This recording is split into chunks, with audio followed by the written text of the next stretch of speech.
మన భారతదేశంలో ఒక పర్వతం పైన ఉన్న ఆలయంలో ప్రతి జీవి పుట్టుకకు కారణమైన జననేంద్రియానికి పూజలు నిర్వహిస్తారు. అదే మన శ్రీ కామాఖ్య అమ్మవారి ఆలయం.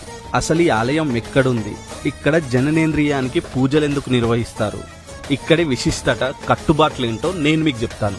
శివుడు భార్య అయిన సతీదేవిని తన తండ్రి దక్షుడు అవమానిస్తాడు. అందుకు సతీదేవి అగ్నిలో దూకి ఆత్మార్పణం చేసుకుంటుంది. ఈ విషయం తెలుసుకున్న మహాదేవుడు ఉగ్రరూపం దాల్చి సతీదేవి శరీరాన్ని ఒళ్ళో ఎత్తుకొని విలయ తాండవం చేస్తాడు. ఆయన తాండవానికి ముల్లోకాలు దద్దరిల్లిపోతాయి. అప్పుడు ఆ మహాదేవుణ్ణి శాంతింపజేయడానికి శ్రీ మహావిష్ణువు తన సుదర్శన చక్రం విసిరి సతీదేవి శరీరాన్ని ఖండిస్తాడు. అప్పుడు సతీదేవి అమ్మవారి శరీరం భాగాలుగా అయ్యి వేరువేరు చోట్ల పడుతుంది. అవే మహిమ గల అష్టాదశ శక్తిపీఠాలుగా వెలిశాయి. ఆ 18 భాగాలలో అమ్మవారి జననేంద్రియం ఈ నీలాచల పర్వతం పైన పడుతుంది.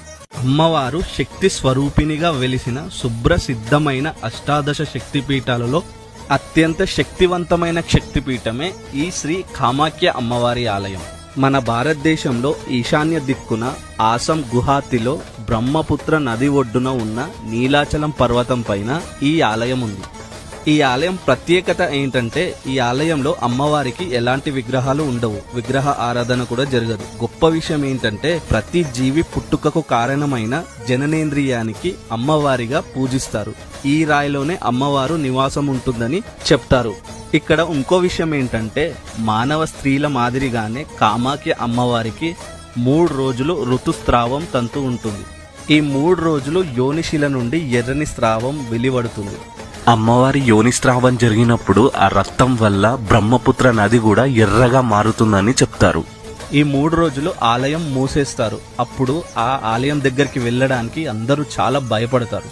4వ రోజు ఆలయం తలుపులు తెరిచి మహా పెద్ద ఉత్సవం నిర్వహిస్తారు. దాన్నే అంబుబాచి మేళా అని అంటారు. ఈ మేళకి మహా అఘోరాలు తాంత్రికులు వచ్చి పూజలు నిర్వహిస్తారు. ఎక్కడ చూడని రీతిలో ఆ ఉత్సవం చాలా బాగా చేస్తారు. ఆ 3 రోజులు ఆలయం తలుపులు మూసే ముందు అమ్మవారి యోనిశిలపై తెల్లని వస్త్రాన్ని కప్పుతారు. 4వ రోజు గుడి తలుపులు తెరిచి చూడగానే ఆ తెల్లని వస్త్రం ఎర్రగా అవుతుంది. ఆ ఎర్రటి వస్త్రాన్ని చిన్న చిన్న ముక్కలుగా చేసి భక్తులకు ప్రసాదంగా కూడా ఇస్తారు.